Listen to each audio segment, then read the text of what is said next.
皆様、本日はですね、こちらの大量のエビマヨにするんですけれども、今回はちょっとね、スパイスをパパッと入れて、ちょっとスパイシーなエビマヨを作っていきたいと思います。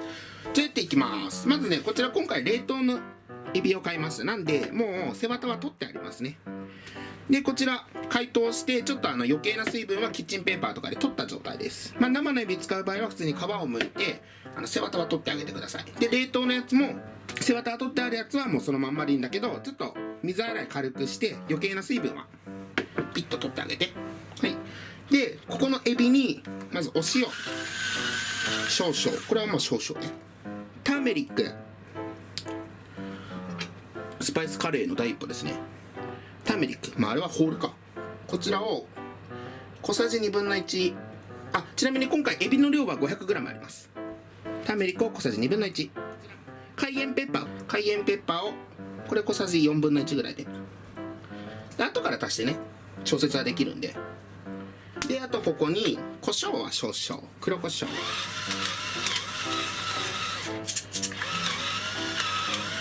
はい、一旦エビ揉み込みます。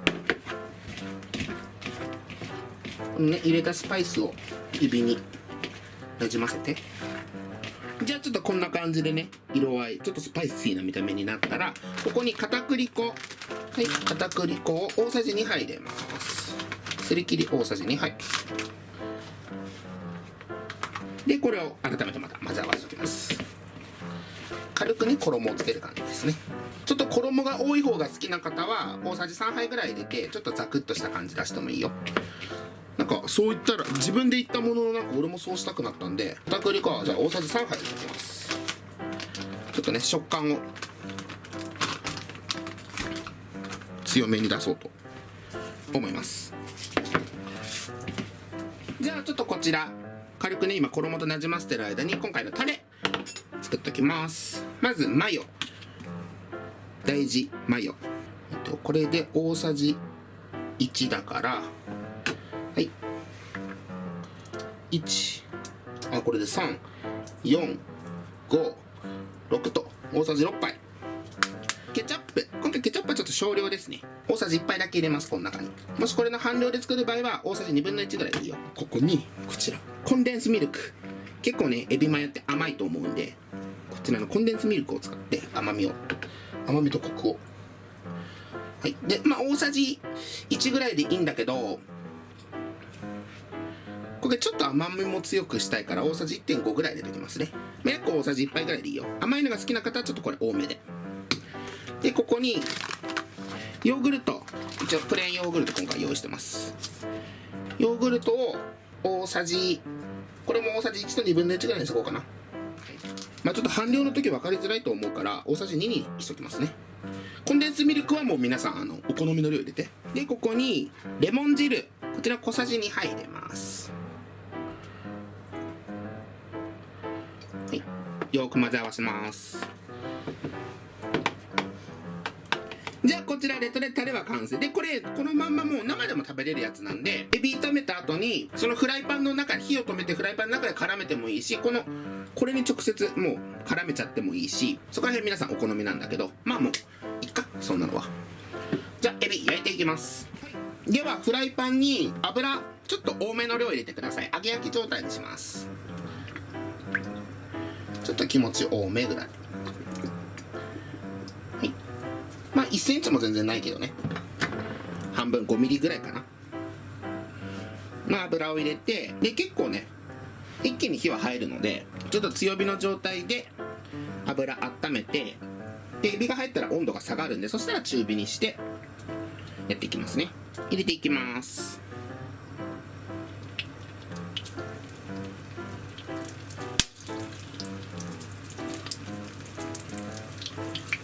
跳ねるかもしれないので、そこだけ注意してね。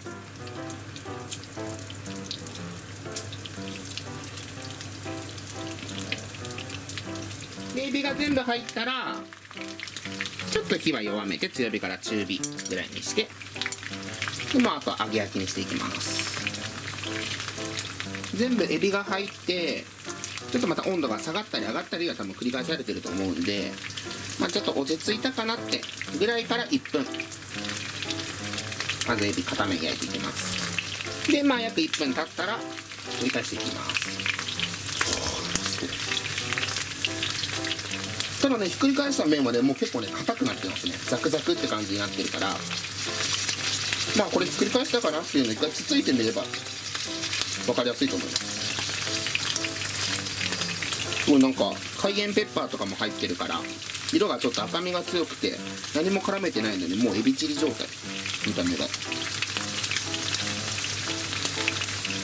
で全部ひっくり返したらまた1分やります。あんまりいじりすぎないようにね、これで当てちゃってください。ではエビにいい感じに火が入ったらちょっとまずエビだけ取っちゃいます。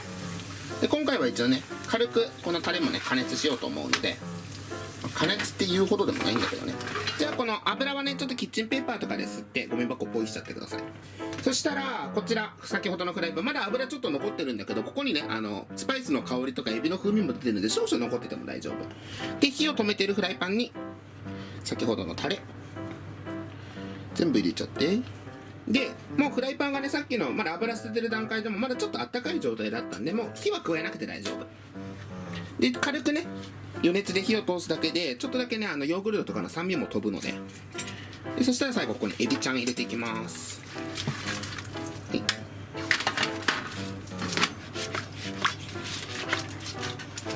こちらで今回のスパイシーエビマヨ完成で、最後ねもうちょっとスパイスの香り強くしたいんだったらお好みで上からちょっとかけちゃっても大丈夫なので、これで実際食べていきたいと思います。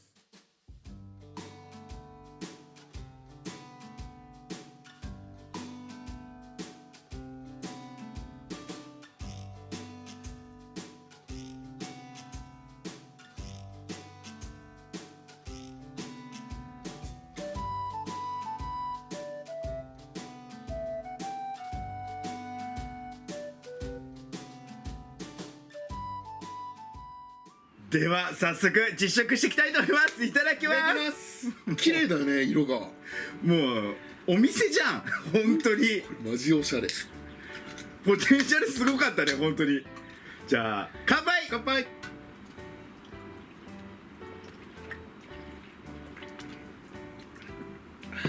うわ久々にビール飲んだ。めっちゃうまい。いただきます。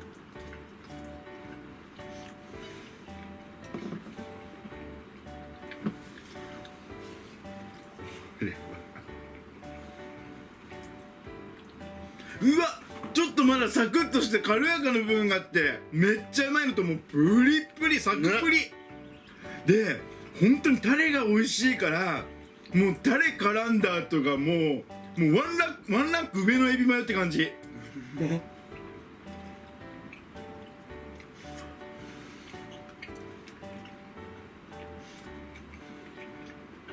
うわうまっ。でも本当にちょっとスパイシーなんだよね。このスパイスがこのマヨの味を際立たせて。そうだね。これマジうめえ。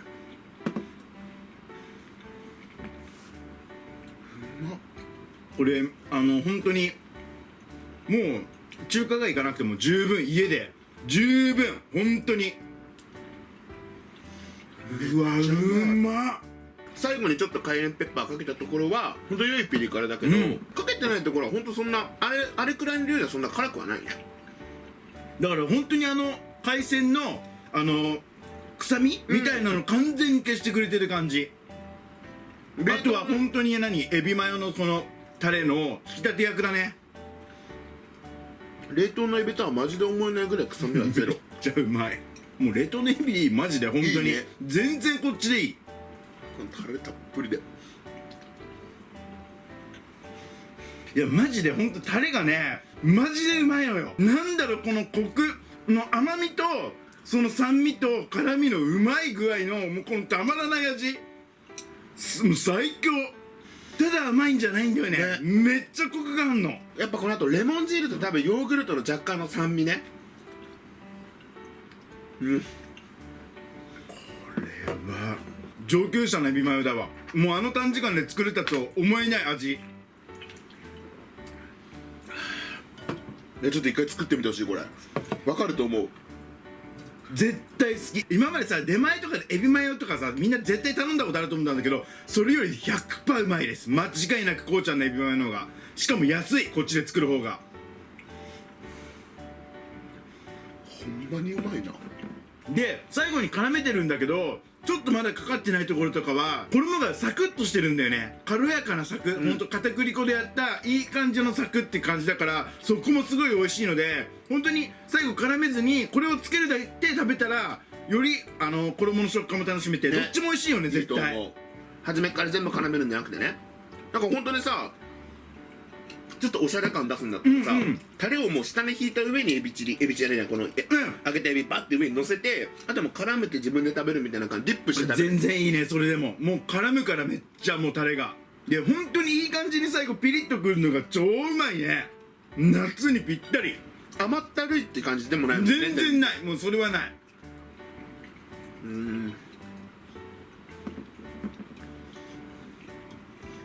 これレタスとかと巻いて食べても絶対うまいな。このタレレタス合うわ絶対。うますぎる、これは。今まで食べた今より一番うまい、マジで。もうタレがうまいんだもん。スパイス入れるだけでこんなに奥行きが出るんだなって絶対びっくりすると思う。しかも少量だもんね。今回喧嘩せずに最後1個だよ。まあしゅんちゃんのとちょっと尻尾の部分ちょっと待って、これ喧嘩せ喧嘩ないね今日は。今日はね、そうだね、今日はちょうどよくあっという間になかったね。じゃあ最後いただきます。